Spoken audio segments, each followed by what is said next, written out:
És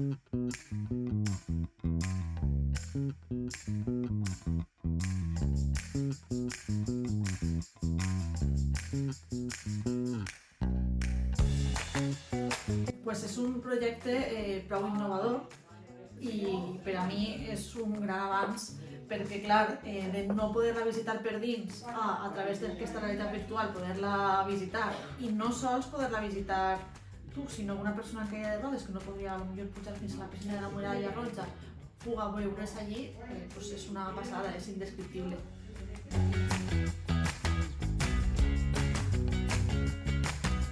El sentit és que hi ha certs recursos que per la capacitat de càrrega, perquè són un bé d'interès i no pots pujar, que això és només la capacitat de càrrega, o perquè és privat, com és la Muralla Roja, o en aquest cas els jaciments, que a vegades tenen dificultats per a l'accessibilitat o no poden estar oberts sempre, o potser vens a visitar-lo i està plovent i no pots visitar-lo perquè està a l'aire lliure, pugues disfrutar d'ell.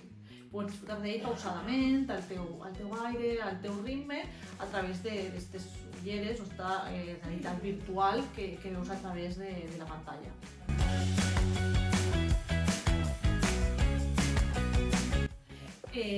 El que has de fer quan estàs en les ulleres són molt senzilles d'utilitzar, inclús els menors poden utilitzar-les.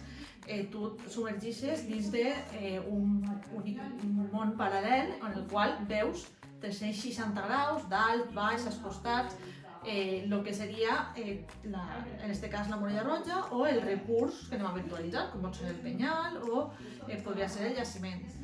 Quan tu et mous cap a un costat o cap a l'altre, veus una sèrie de cercles en els quals són altres punts on pots anar avançant i veient el recurs.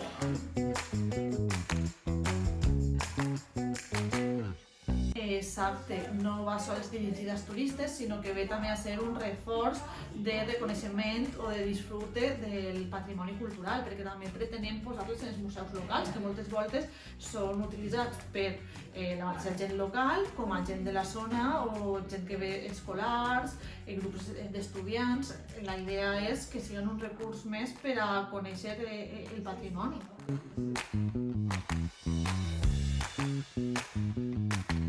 Les pròximes visites ja estem treballant ara en el que seria la pujada al Penyal d'Ifac.